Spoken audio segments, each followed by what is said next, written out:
fight first to gain advantage in the Russia-Ukraine conflict? Why did Putin carry out a special military operation to attack Ukraine? Today admin would like to give my personal perspective for this event. It is clear on the ground that Russia has actively sent troops to Ukraine, triggering the conflict for more than a year. To explain this problem, we need to look at the salient features of the relationship between the two countries over the past 30 years. First, the conflict between Russia and Ukraine has been simmering for more than 20 years. We know that Russia and Ukraine belong to the former Soviet Union. After the Soviet Union began to collapse and disintegrated in 1991, Ukraine gradually separated, wanted independence, and got rid of Russia's influence, while Ukraine inherited the military potential of about 500,000 troops and important strategic arsenals from the Soviet Union. Mr. Putin suddenly came to power in 2000, gradually revived Russia, which was weakened after the collapse of the Soviet Union, and sought to regain Russia's position, including influence with Ukraine. The two sides had disagreements, and gradually broke down when the pro-Russian and pro-Western political groups had coups and did not recognize each other's election results. Second, Mr. Putin has had a very long political career since 2000 when he became president. As a politician in power in a Russia which is already complicated by Russian oligarchs and mafia, he must be the adept wise man to bring Russia back to the great power, and personally he is the powerful politician influential in the world. Such a person must always seek to protect the achievement that he has built. The security and safety of Russia, including his personal political legacy.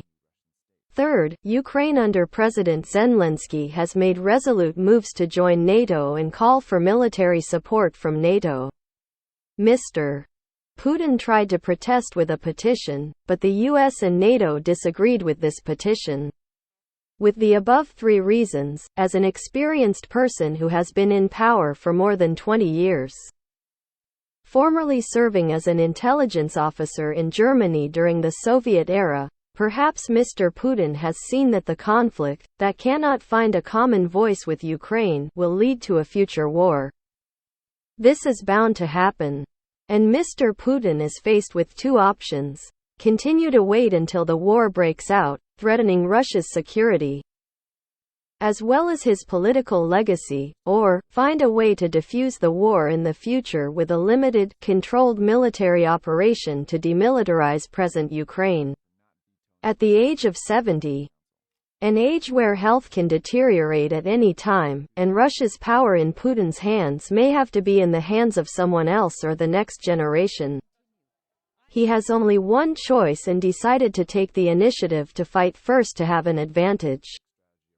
He expected to actively seek to defuse the war in the future with a controlled military campaign in the present.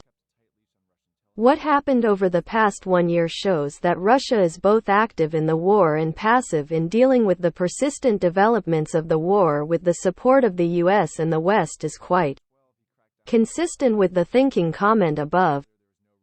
In the end, all wars have deep and complex causes, not simple. If Ukraine did not rush to mobilize troops when it was in a hurry to join NATO and could delay this process 5, 10 or 20 years later, especially when Mr. Putin will be no longer in power, then the position and balance between Russia and Ukraine may be changed, and most likely this war would not have happened. The lesson learned is that each country needs to make wise calculations so that the country is not destroyed and the people do not suffer painful losses.